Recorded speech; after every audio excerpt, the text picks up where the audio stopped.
Kalau gue terbuka sama manusia juga kan tadi kakak bilang manusia ya manusia punya titik lemahnya sendiri. Nanti kalau misalkan masalah gue dibocorin gimana?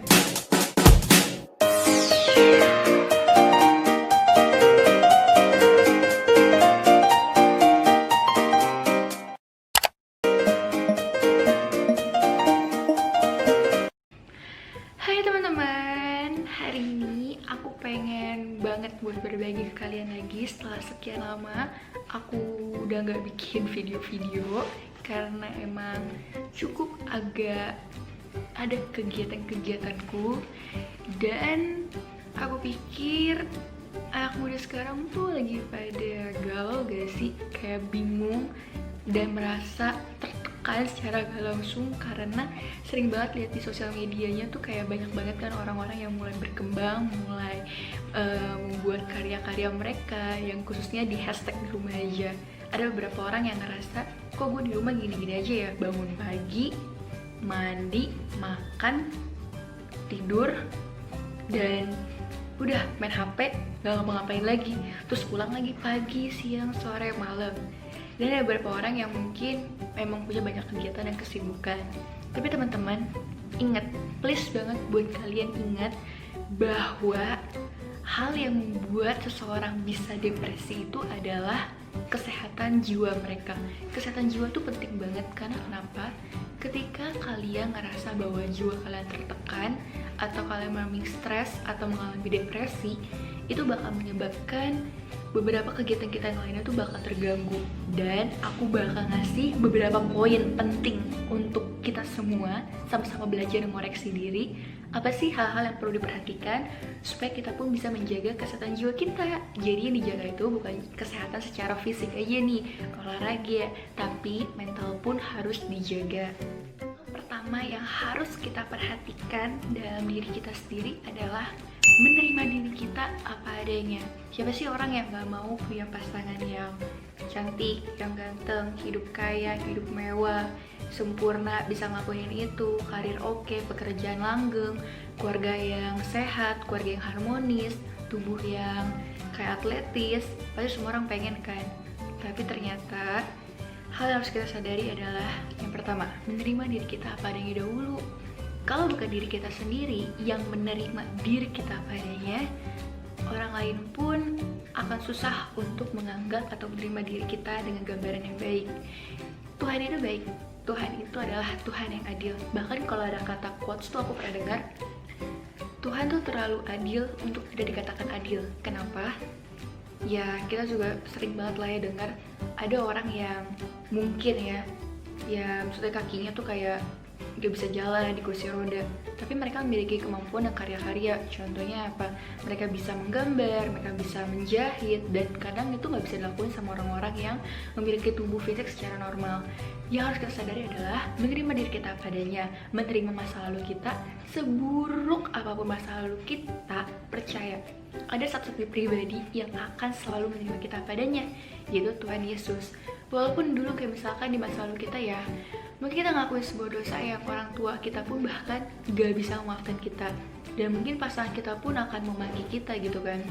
Walaupun di awal pasangan kita kayak, ya aku menerima lo padanya kok. Tapi ingat teman-teman, manusia adalah manusia, pribadi yang lemah yang membutuhkan Tuhannya. Dan gak ada pribadi lain pun yang bisa mengambil kedudukan Tuhan yang sangat besar itu untuk menerima kita apa adanya. So, balik ke Tuhan, percaya sama Tuhan, ampuni masa lalumu, ampuni dirimu, dan terima dirimu apa adanya. Jalan ke diri kalian sekarang juga. Aku mencintai diriku apa adanya, aku bersyukur sama Tuhan karena diriku.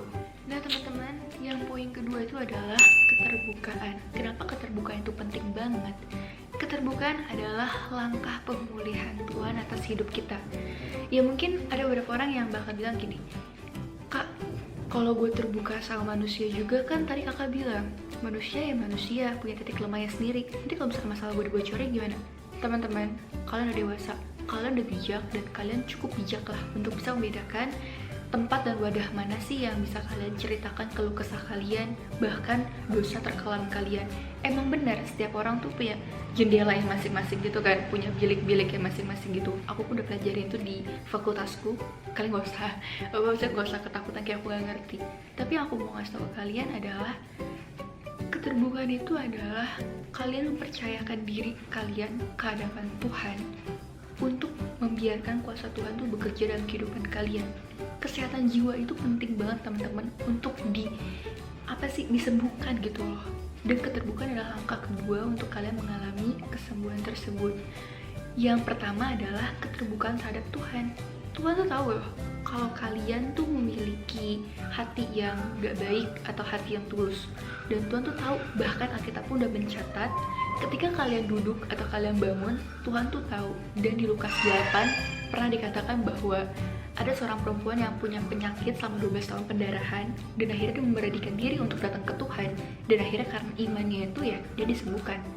Dan yang kedua adalah keterbukaan terhadap teman yang tepat.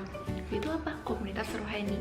Gak sih harus penting banget, kayak penting banget gak sih gue masuk komunitas rohani? Menurutku sih itu penting banget. Karena kenapa balik lagi, kalian boleh bilang, aku percaya sama Tuhan, aku serahkan semua kepada Tuhan.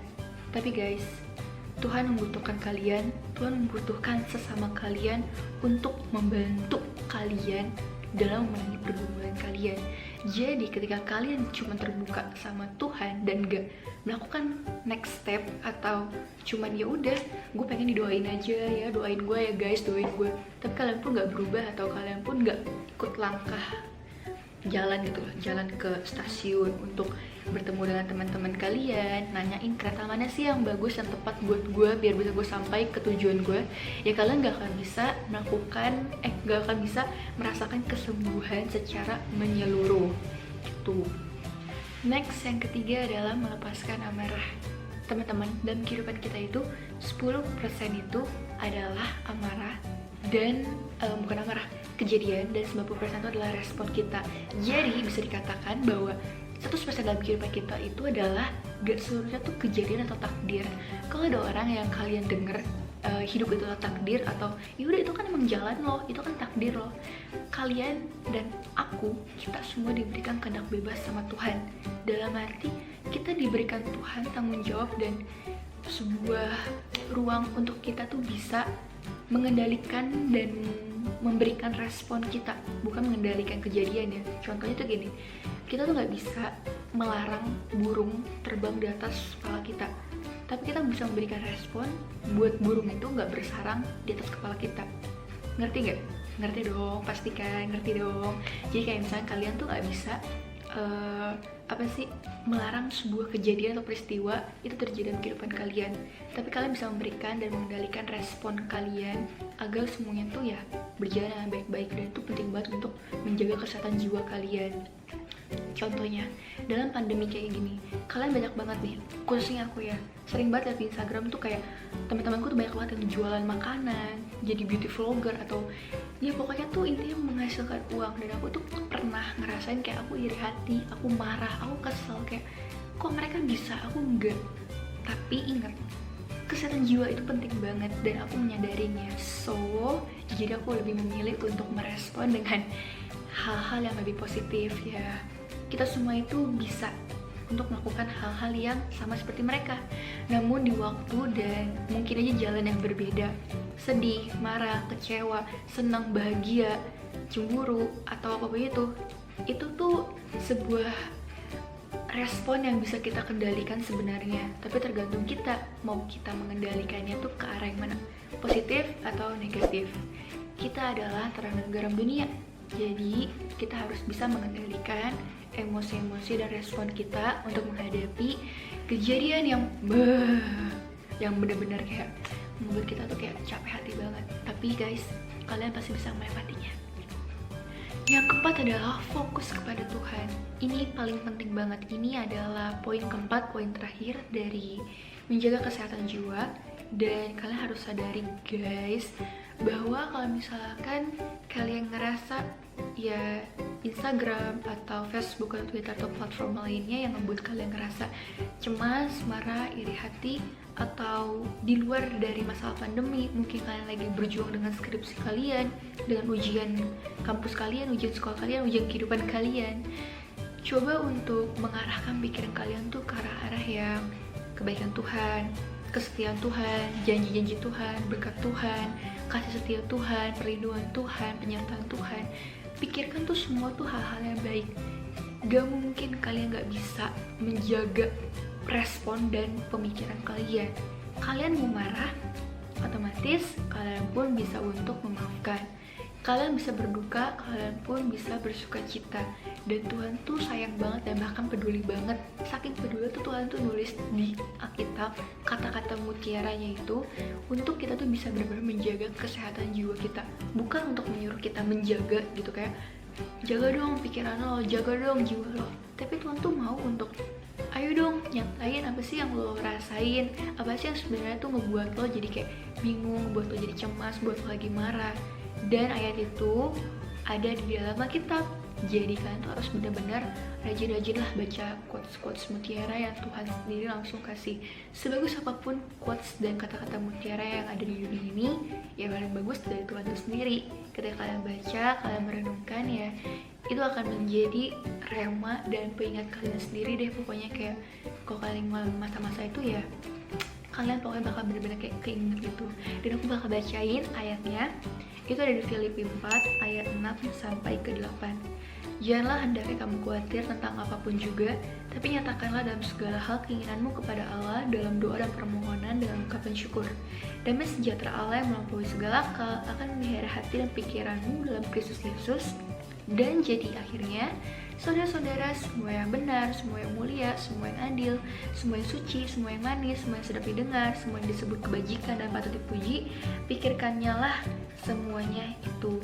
Dan kesehatan jiwa kita itu berhubungan langsung dengan bagaimana kita mengarahkan pikiran dan fokus kita tuh ke arah Tuhan. Jadi ingat teman-teman, hal-hal di dunia ini yang membuat kita bisa bahagia, buat kita bisa senang, buat kita suka cita, itu bukan harta, bukan kekayaan, bukan jabatan, bukan posisi, ataupun intinya hal-hal materi yang menurut kita tuh itu udah hal yang paling membuat kita bahagia. Karena buktinya ada orang yang paling kaya dunia, dia mengakhiri hidupnya, toh kita pikir kan dia juga punya uang banyak kan. Dan kalau aku pribadi sih, aku dikasih uang banyak kayak 1 miliar gitu, itu bakal bikin aku bingung sih mau dipakai apa uangnya. Tapi kalau aku punya uang dikit ya, aku akan bisa menjaga dan menghargai uang tersebut. Jadi tadi ada 4 poin yang harus kalian ingat, dan aku ingat juga pastinya. Yang pertama adalah menerima diri kita apa adanya, yang kedua adalah terbuka, dan yang ketiga adalah melepaskan amarah atau emosi kalian, dan keempat adalah memfokuskan diri kita pada tujuan Tuhan. Jadi teruslah bertumbuh dalam Tuhan dan jadilah berkat. Jesus bless you. Bye bye.